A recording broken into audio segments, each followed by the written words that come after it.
Thanks, Bailey, and thanks everyone for coming. You've heard some news that there's an eclipse happening locally.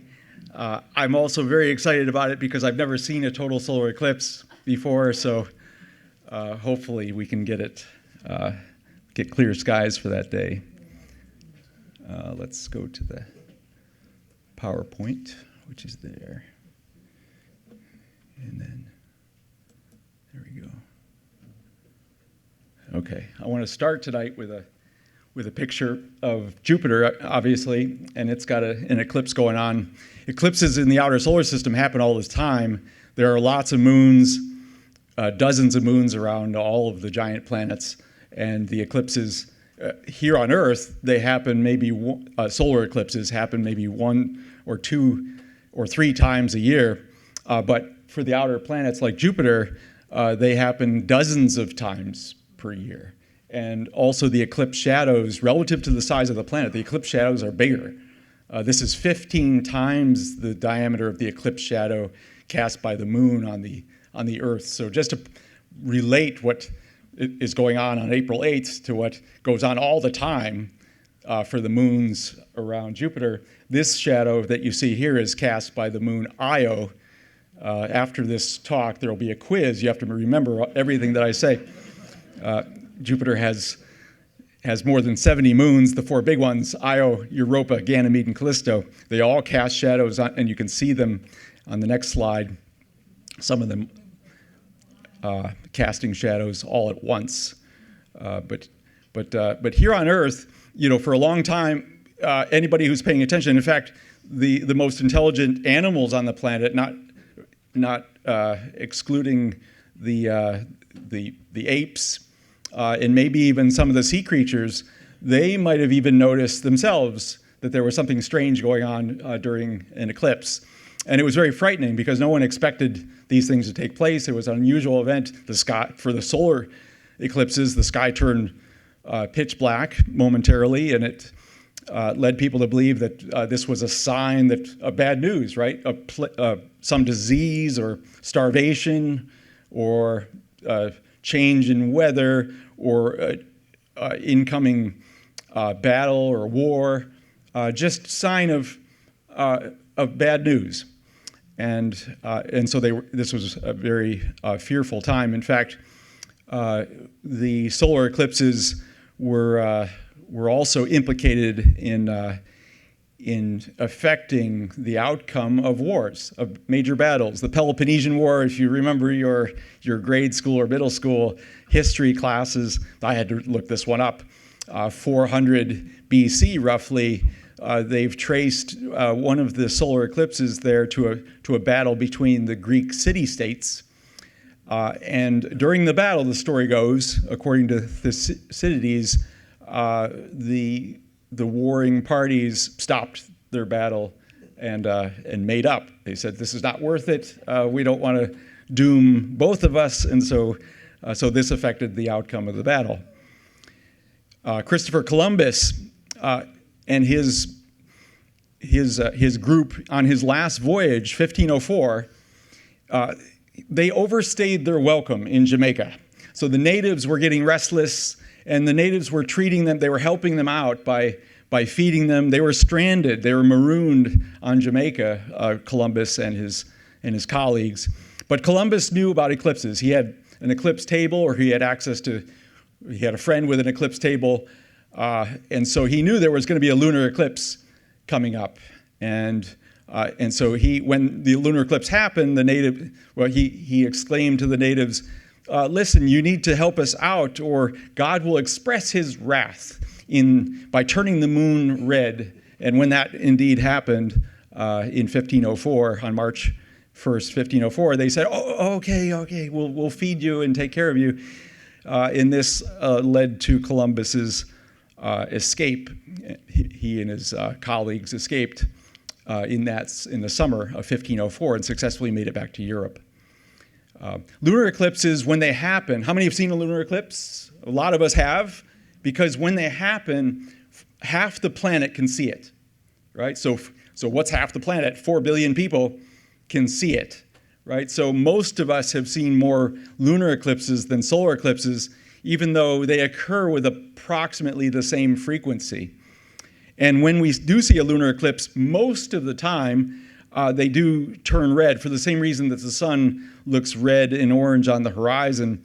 Because what's happening there during a lunar eclipse, the moon is off to the left, and the sunlight is making its way around the Earth through the Earth's atmosphere, and some of that light is then bent in the direction of the moon, which is 250,000 miles away.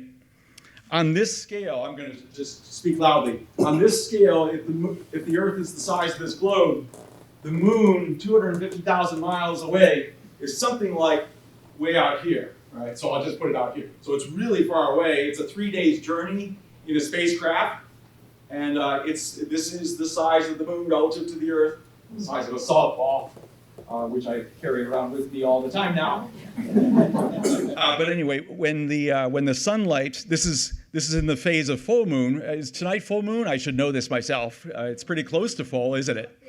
It is. Is it tonight? Okay, great. Thank you. All right. So during full moon, the Earth, moon, and sun are in a line, and the moon is behind the darkened Earth, and so it's high up in the sky at midnight. And during a lunar eclipse, when everything's perfectly in line, then the sunlight creeps out from the edges through the atmosphere of the Earth, and the red light makes it through the atmosphere, and the blues and the greens, those shorter wavelengths, don't make it through, for the same reason that the sun turns orange and red on the horizon. Okay, and in a time-lapse sequence, we can actually see the size of the Earth's shadow cast into space, and in this case, it's a partial lunar eclipse. Only when the moon travels directly through the center of the shadow do you get a total solar eclipse. And now I'm using my mouse to point here, but you can't see the mouse, so I should do this, right? So the center of the shadow is here, and the moon is that would be a partial. All right, and then also a time-lapse sequence for a total. We get the reddest, so this is the center of the shadow, and then this is the moon leaving the shadow. All right, now with solar eclipses, I just mentioned for lunar eclipses, 4 billion people can see a lunar eclipse when it happens. And some of those people see it right overhead, some see it on the horizon. You'll see in just a moment how often the average observer sees a lunar eclipse. But for a solar eclipse, the shadow touches the Earth, and it's a very small shadow. So you can ask yourself, what fraction of the world is touched by these shadows over a period of 25 years? And it's a really small fraction of the area of the planet. So 0.1% of the people on the planet can see a solar eclipse, which is for April 8th, 2024, that goes right through North America. Tens of millions of people will be under that shadow. And so this map also tells you another thing. If you want to see a total solar eclipse, you can see solar eclipses, but most of them are partial. Not the whole sun doesn't get blocked out. But if you want to see a total, then you either have to wait a long time, get lucky and wait a long time, and wait for these shadows to come to you. And that's what we've essentially done here in Erie. We're waiting I've waited my whole life for the eclipse shadow to come to be. Or if you're an eclipse chaser, which there are people who, they travel to all of these places, including in the middle of the ocean in Antarctica and up in the Arctic and stuff. And there are people who have seen 35, above 30 total solar eclipses in their lifetime, or at least they've traveled to them half the time it's cloudy, right? So for the average observer, and I call myself an average observer, I've lived in 4 places in Pennsylvania and New York over about 50 years. And so in these places, there have been 77 partial or total lunar eclipses, and I've observed about 19 of those, which is 25% of the lunar eclipses. Okay, and then also in these same places, there have been 18 partial solar eclipses. I've observed 7 of them, so I've observed about almost 40% of the available solar eclipses in my area. Because they get more attention, they're rarer for any one observer, and so I think I was just paying closer attention to it. But none of those eclipses that I saw were total. All right, so for the average observer, there's more for any one location on the Earth. There's more lunar eclipses, but for the solar eclipses, when they do happen, people pay closer attention to it.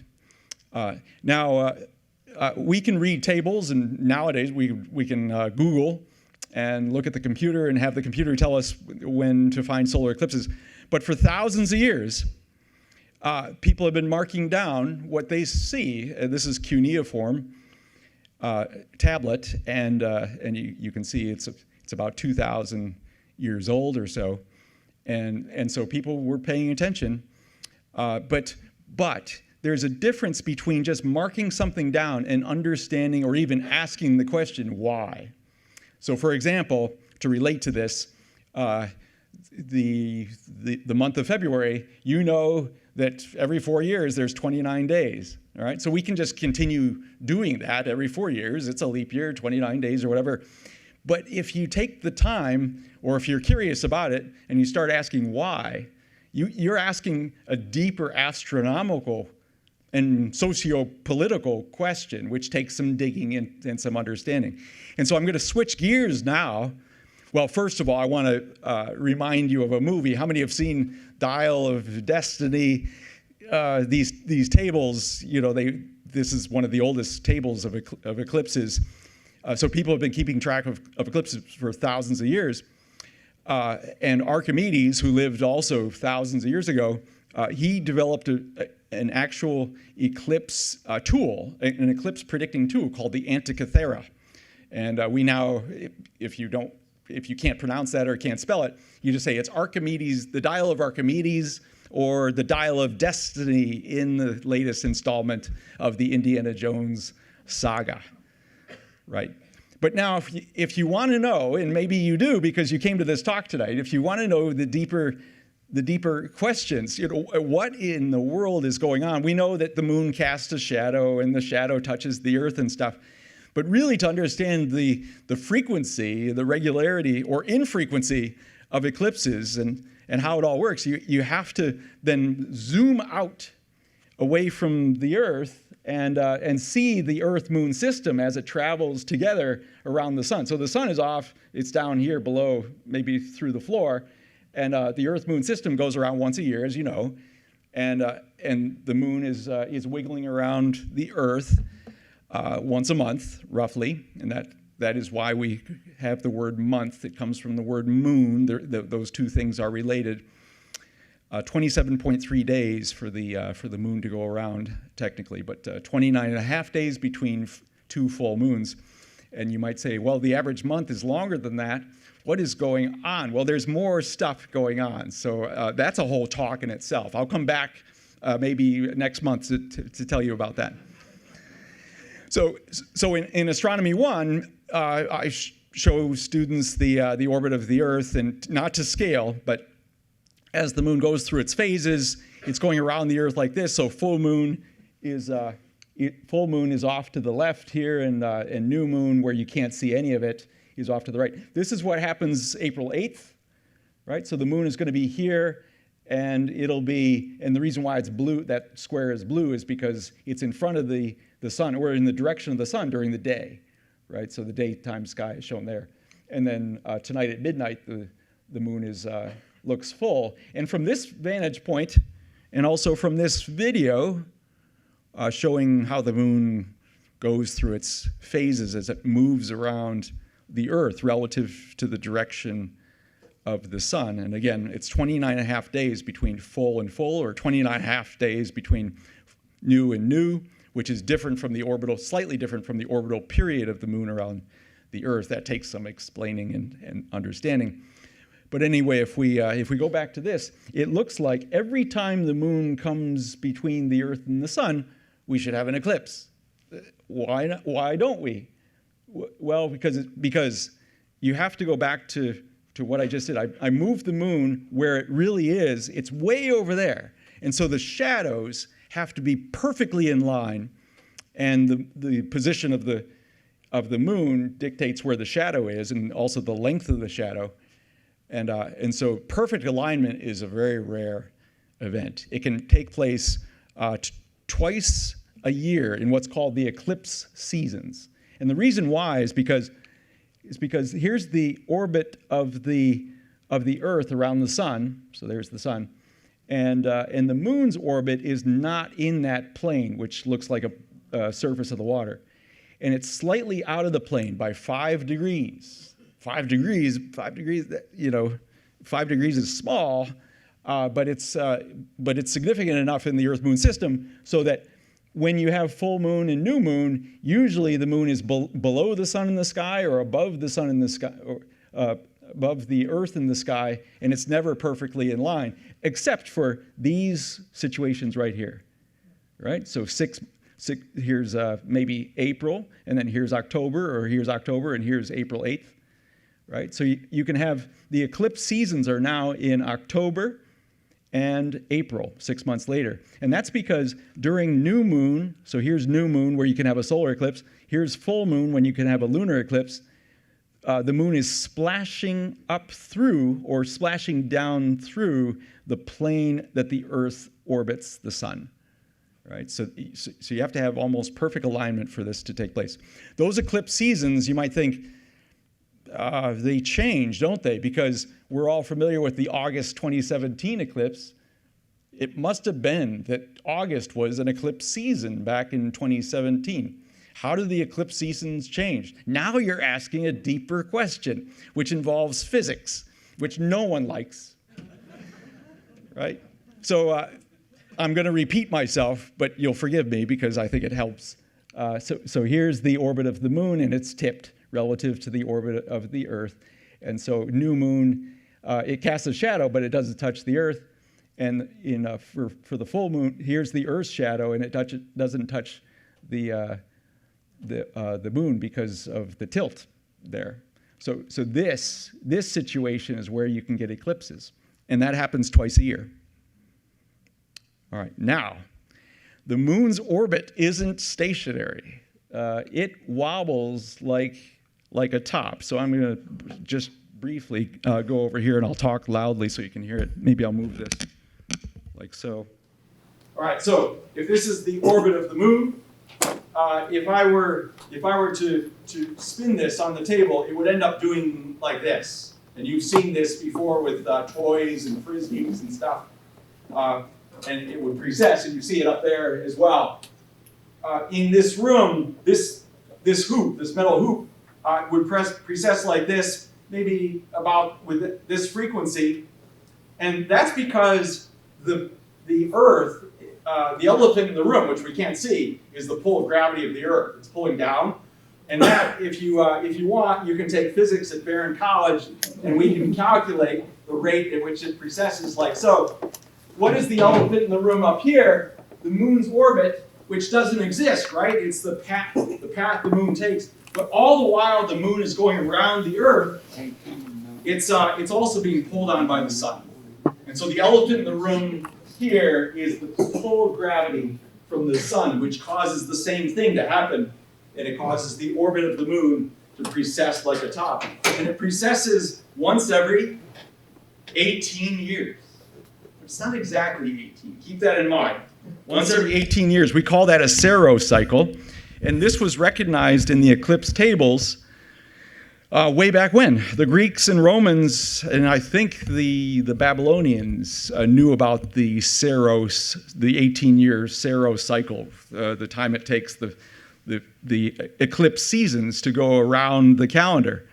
So if the Saros cycle repeats every 18 years, that means every 9 years you'll have eclipses in April, right? Because in 18 it'll repeat all the way around the calendar, and every 6 months you can have perfect alignment. So in half a Saros cycle, in 9 years, you can go from a total solar eclipse in April to a total solar eclipse in October. And then if you want another total solar eclipse in April again, you have to wait another 9 years. Okay, so all that is changing. This motion is 18.6 years, it says, and it's changing the time of year that the eclipses can take place. All the while this is happening, another thing is happening. This is showing the orbit of the Earth around the Sun, which is not that shape. But just to give you a sense, this is making the orbit more elliptical. In reality, the Earth's orbit is not like this. I'm just showing the animation. The Moon's orbit is slightly elliptical, just slightly. And so its long axis, just like in here, over time, it precesses around like that. That's called apsidal precession of the Moon. And that also affects the length of the shadow cast by the Earth, and whether it touches the Moon or not.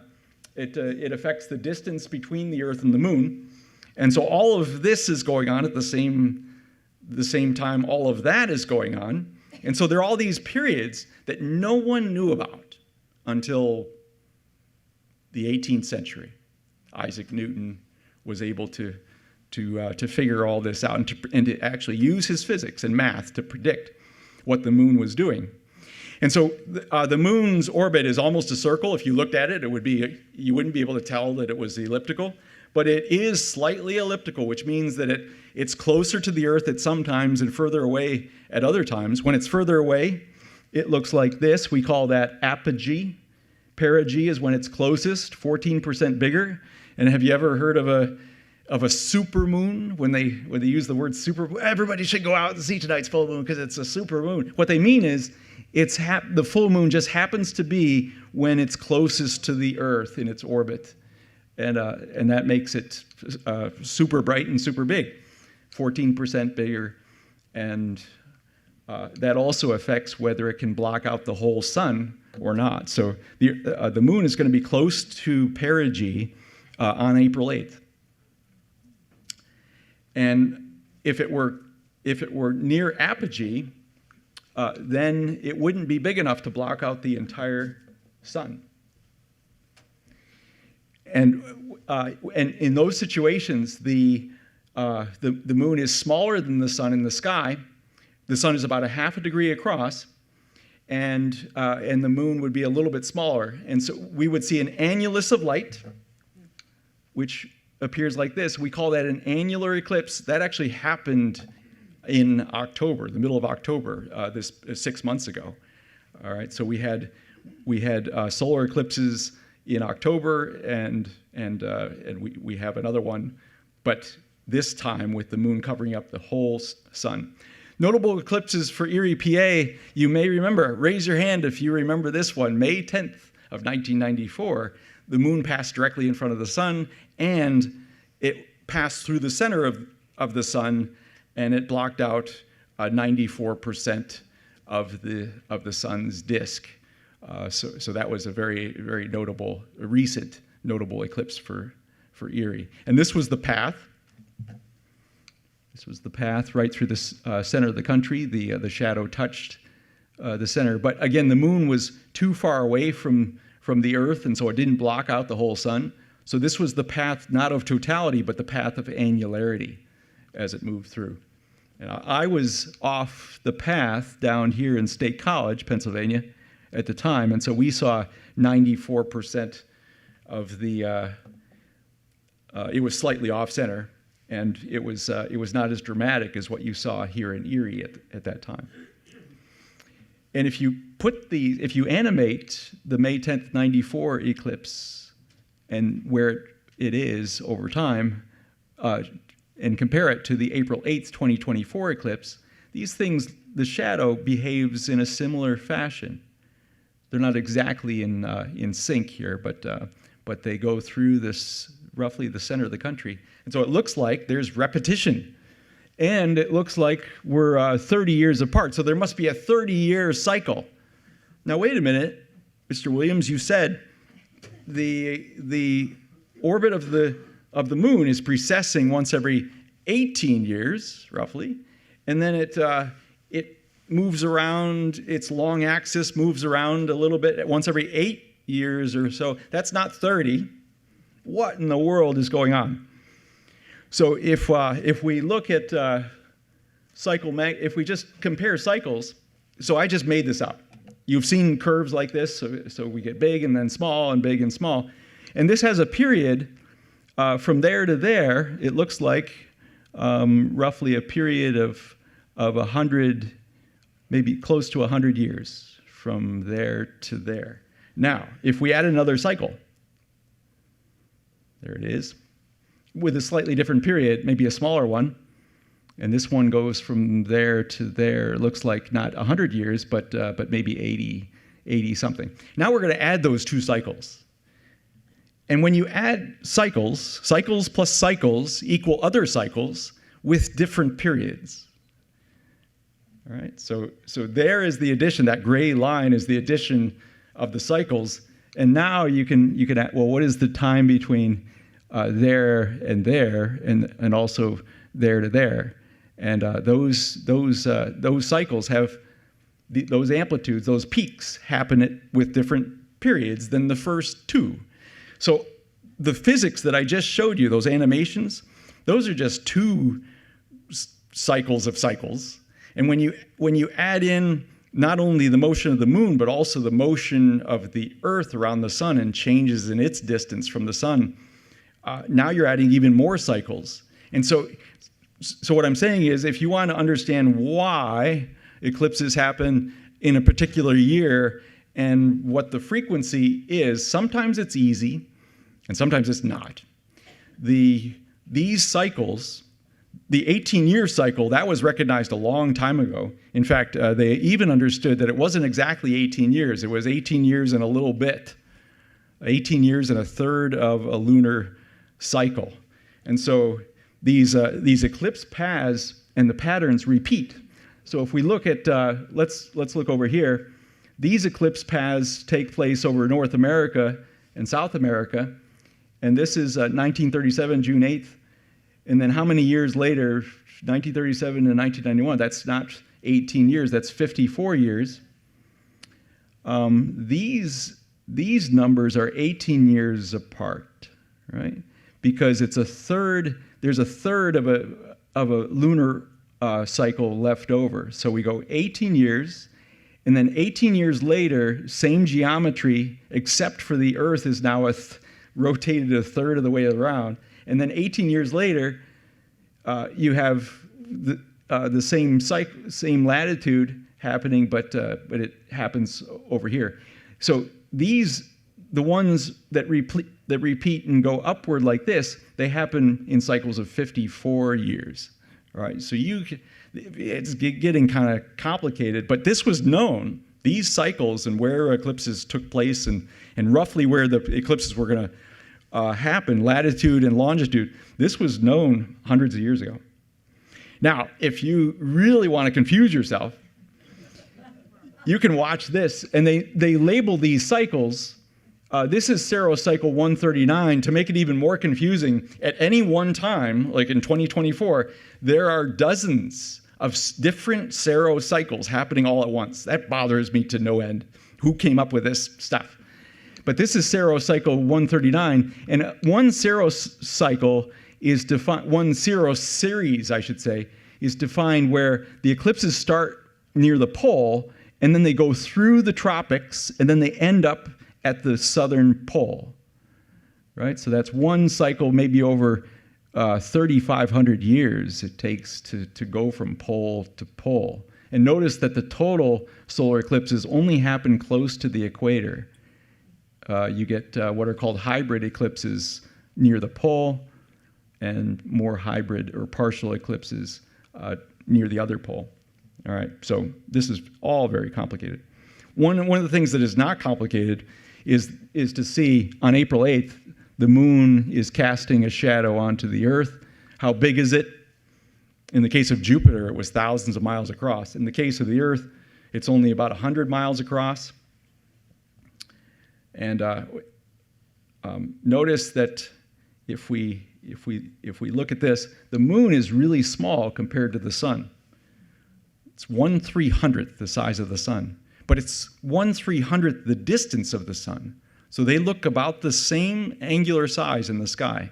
So during the eclipse, your assignment for the eclipse day is during the eclipse, safely take a finger and put it at arm's length and cover up the sun. It's less than 1/2 degree across the sky, and that goes for the full moon as well. So when you see a super full moon in the sky, go like this. You can always cover it up with your finger. And it doesn't have to be even your thumb. It can be one of your smaller fingers as well. All right, now, this is the sun on May 9th, 2016. And this dot is the planet Mercury as it passed in front of the sun. And that almost never happens. It's, again, a very rare event. It's called a transit. If Mercury were closer to us, then we would have an eclipse. But we call it a transit in astronomy. And there is Mercury traveling just off the edge of the sun. This is the view of the sun taken in the ultraviolet part of the spectrum. And the moon is about 1/2 the size, or 3/4 of the size of Mercury. All right, so the only reason why the moon can block out the sun is because it's 300 times closer than the sun is, and they're about the same angular size. Also, some physics. During the eclipse, or while the time the shadow is going across, let me first show you this. This is the 2017 eclipse, where the moon cast a shadow and it went across the face of the Earth, the face of North America, in an hour and a half. And that speed, to go from there to there, it's like 3,000 miles in an hour and a half. That's like 2,000 miles an hour to do that. And that's because the moon is moving around the Earth at 2,000 miles an hour.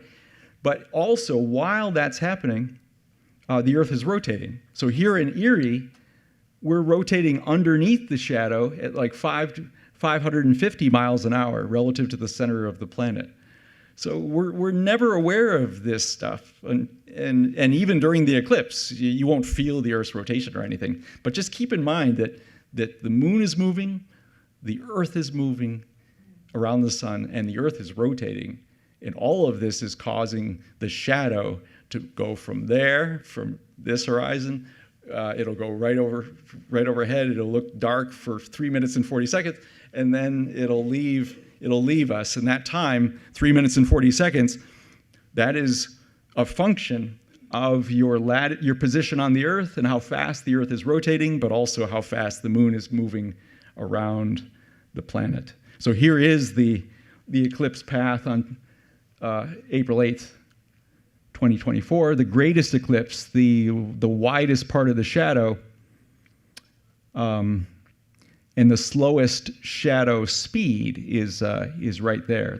I shouldn't say the widest. It's actually the most circular part of the shadow, and then it's more elliptical. It's more oval by the time it gets up to Erie, and it's actually a little bit wider in Erie. If you wanted to get on an airplane, and they are doing this. I just found out yesterday, Delta Airlines. How many saw this on the internet? You can get your tickets on Delta Airlines. I don't know what the ticket cost is. And I don't know how competitive it is to get your tickets. But you could fly if you had an aircraft that could fly this speed. But it's the average speed. The slowest is like right there. By the time it gets to Erie, it's moving at a clip, 2,000 something miles an hour. There's no aircraft that I know of that can travel. Maybe some of the military aircraft can travel 2,000 miles an hour very briefly. So the Delta flight that they're planning from Austin to Indianapolis or thereabouts, or Cleveland, they're going to try to fly along this. That'll prolong the eclipse, but only by a minute or so. So be careful what you pay for, right? And so this is an example of an air flight long ago, and this is what you get: a window seat and the ability to, maybe with binoculars with filters and stuff. And this is what you would see out the airplane window. And this is what we hope to see here in Erie on eclipse day.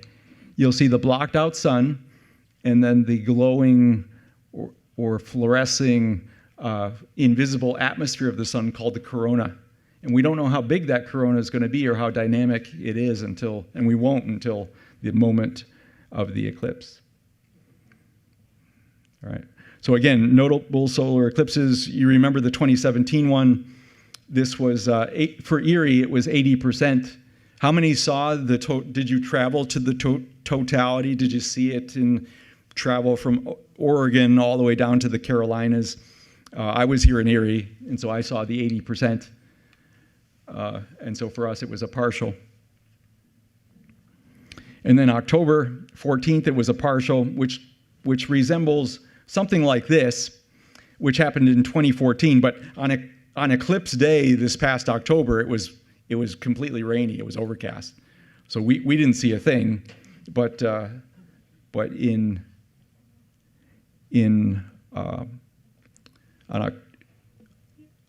October 23rd, 2014, this is what we saw in Erie. Okay, so then April 2024, obviously it's a magnitude 1. And now everybody is going to be captivated by the sky, things going on in the sky. And so safely, I should have brought eclipse glasses tonight. Of all the things that I remember to bring, the softball and the globe and stuff, I forgot my eclipse glasses. But hopefully before now and then, we'll all have eclipse glasses. The eclipse locally will start around 2 o'clock. The moon will start to eat a piece of the sun right around 2, and then by 3:18, it'll be right in the middle of the sun. And then that period of darkness will last for 3 minutes and 40 seconds from start to finish. And then it'll leave the sun completely by 4:30. All right, so most people will lose interest, I think, right after totality. But this is what we stand to see, which, I've never seen something like this, where in the middle of the afternoon, the whole sky it won't become black as midnight, right? And you can already see some light poking out, tunneling its way through the valleys and the mountains of the moon. And this is called the diamond ring effect, when you can just barely see the outline of the sun shown there. These are also informally referred to as Bailey's beads. And who is Bailey? If you read about it, these are shimmerings or flickerings of light just before totality. So I'll certainly be looking for this. And Bailey was the founder and president of the Royal Astronomical Society. And he first identified these beads of light in May of 1836 in an eclipse in Scotland.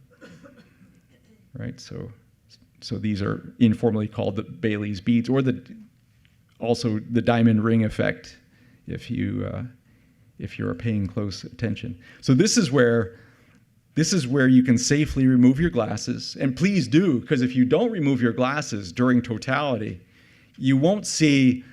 I'll be looking for stars and constellations in the sky, but also you might not see the Bailey's beads very well, and maybe the solar corona also, the glowing. This is that white right there is the corona of the sun, which we can't see. Now the sun goes through periods of activity. And that has a period of about 11 years, and right now, its activity is peaking. So what that means is that the solar corona will be amplified in brightness and in size.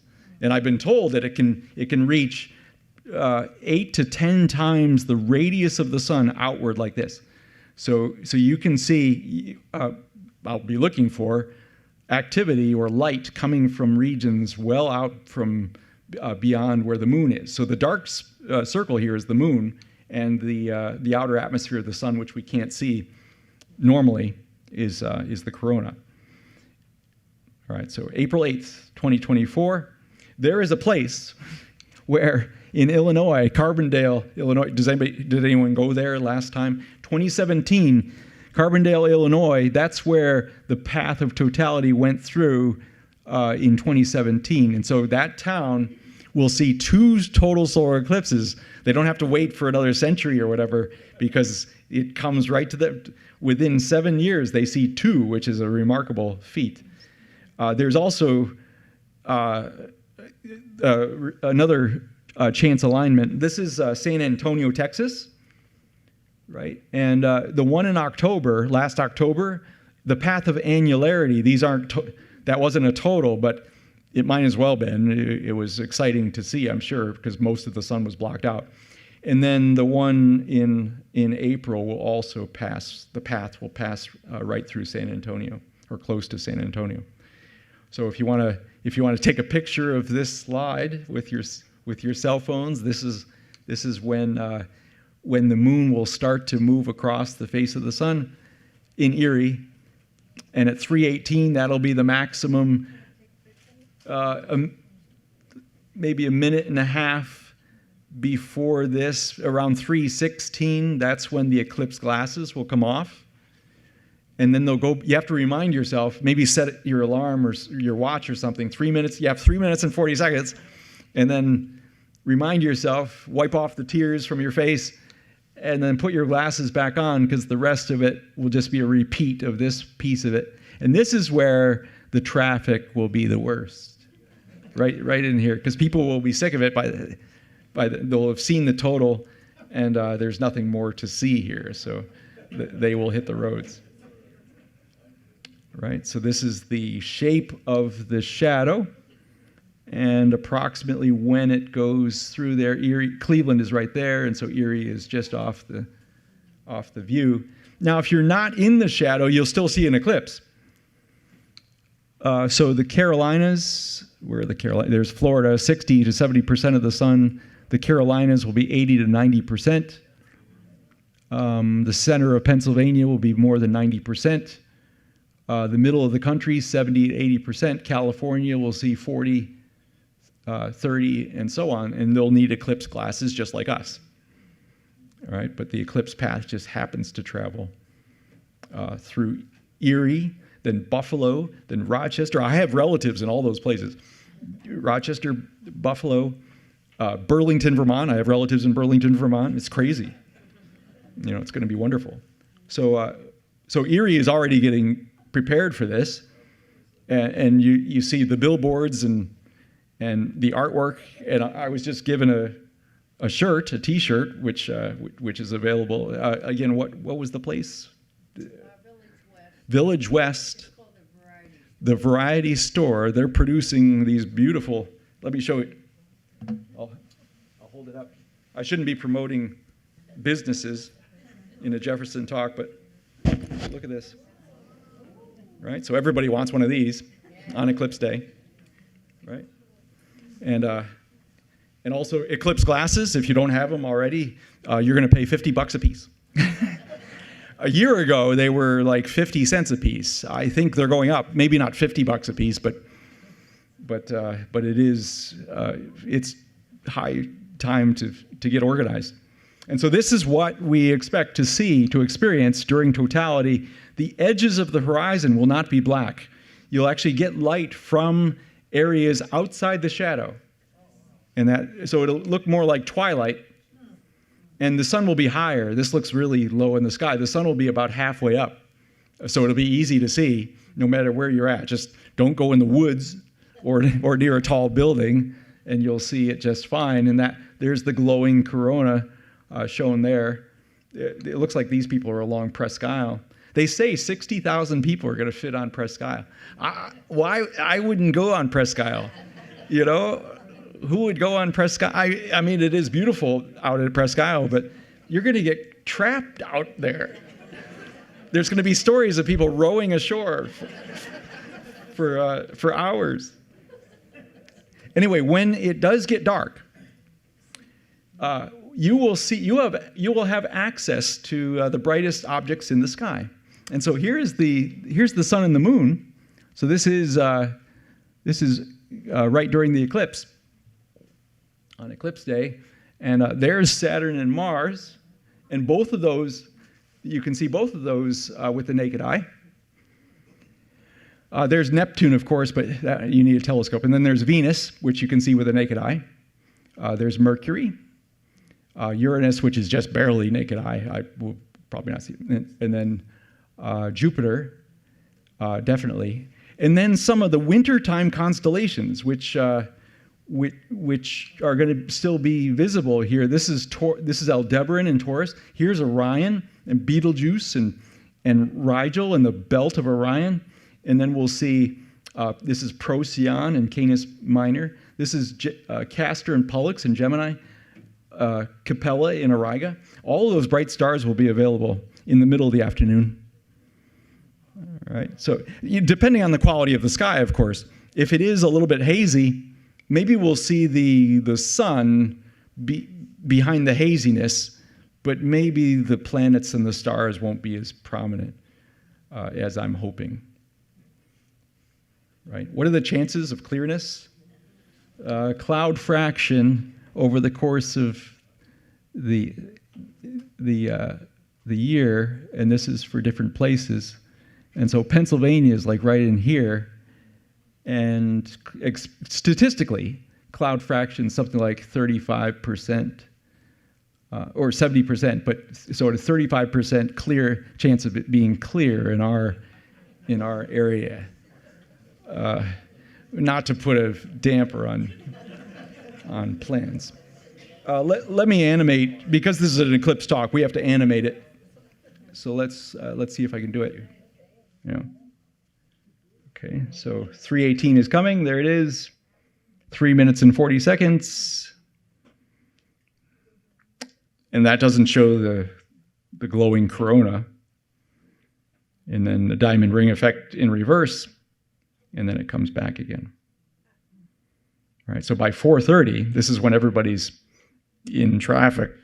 All right, so here are the excited youth of our community. At Behrend College, we're expecting bus loads of 1,000 to 1,500 kids from Pittsburgh, because they're outside the main shadow, so they're driving up for the day, and I'm speaking at high noon in Erie Hall. You're all welcome to come again if you want a repeat of this talk. But again, everybody should have their glasses. But if you don't have enough glasses, let's say you're in a family gathering or in your community, there's only a few eclipse glasses to pass around, then you can still safely do it. It's hard with kids because they'll want to look up even without glasses. But if everybody's responsible about it, you can just pass around the glasses. There's plenty of time. Say around between 2 and 3 o'clock, everything happens slowly. And you might say, well, what's all the big deal? It's happening really slowly. He said thousands of miles an hour, and it's happening really slowly. I'm getting kind of bored and maybe cold out here. Is there anything else to see around here? You'll be mumbling to yourself. All of that happens slowly. And then when the excitement happens, that's when the glasses come off, and that's also when things happen quickly and you don't need the glasses, so everyone can just look around themselves. So if you're in a group of people and you just have a few pairs of glasses, just share them and hand them around. We had to do that in 2017 because we didn't have enough glasses at Behrend campus. But the other thing to look at, I don't know if you've seen this before, but it's just extraordinary to me, even today. I only pretend to understand it. These are pinhole images of the sun, of the eclipse sun, cast through holes in the leaves, and also buildings can also areas of the buildings can also do this. And so if you've never seen this before, look for this on the ground and on the sides of buildings and stuff. You'll see all these pinhole images. Now this is happening. Keep in mind. This effect happens all the time. So the next time you're out on a bright sunny day underneath a tree, look down and see if you can see some of these images on the ground. They're all washed out. And the reason why is because you're not only getting light directly from the sun, which is producing those images from the last slide, but in this situation, on a normal day, you're getting light from everywhere. You're getting light bouncing off the plants and the buildings in the sky. You're getting light from there. You're getting light from here and there and everywhere. And all of that light washes out and makes those images all fuzzy and indistinguishable. But during an eclipse, you're getting light. The sky isn't blinding us, and there's not as much light coming from all around us. Stray light is reduced. And so we see these sharp pinhole images of the sun on the surface of the ground. So that's an exciting thing that I never expected to see until May 10th, 1994. During that was just a remarkable eclipse, looking down on the ground and seeing all these little crescent-shaped images of the sun on the ground. And here is the essence of a pinhole camera. You can make your own. The problem is getting enough light. So if you make a pinhole, you can make an image of whatever you're looking at. And in this case, this lady is looking toward the back of the box. Right? So here's the image of the tree. It's upside down. And so this is actually a real effect. It's called a pinhole camera, the whole thing. And the reason why you use a box is to minimize the amount of light, stray light inside the thing, because the amount of light traveling through the pinhole is really small, right? So what people do, this is called camera obscura. If you Google it, you can find out all about how to do this. You have to do long exposures to take pictures using a pinhole camera and to collect enough light. And so that's actually a real photograph. It's a long exposure taken using such a box. And you can easily make one. What you do is you make a hole in the box, and then you put a really small hole. The smaller the better. Well, it's a give and take. If you make it too large of a hole, then you don't focus the light as good. But if you make a small hole, then you don't get as much light. All right, so there's a give and take, and then you can look at the image of the sun cast on the other side. So that is one safe way to do it. This person actually has a telescope pointed directly at the sun without a filter. Now we're going to have filters. Our telescopes at Behrend will all be filtered, and this looks like a mirror. It's reflecting 99-point-something% of the light that hits it and lets through that small percentage. And so we'll have those telescopes set up on the soccer field at the Behrend campus. This is a standard astronomical solar filter. It just fits on the end of a telescope, and you can buy them of different sizes.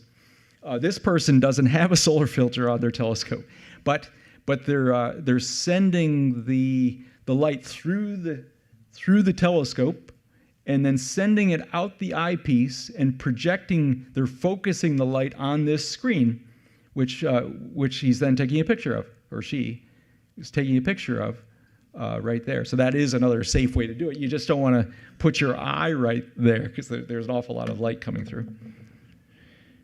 Okay, so April 8th, okay, January 24th, 2029, we get a partial, just for example.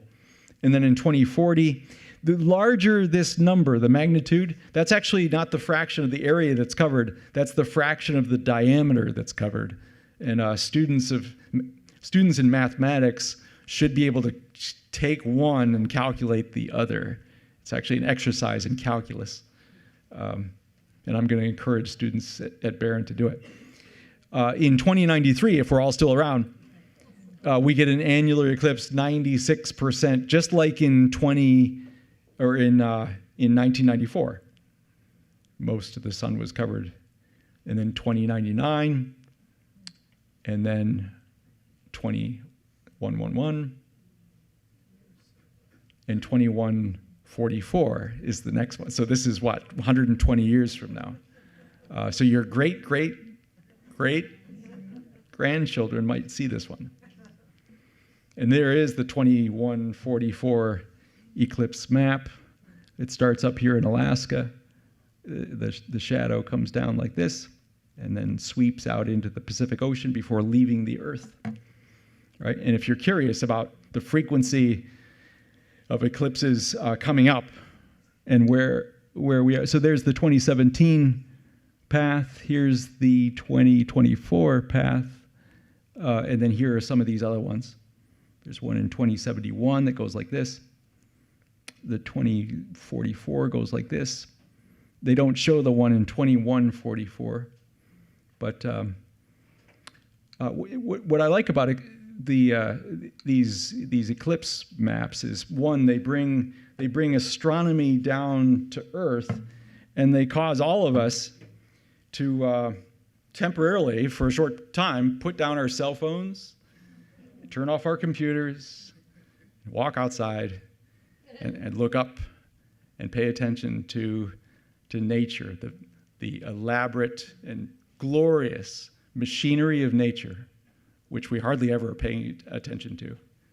Enjoy the eclipse, everyone.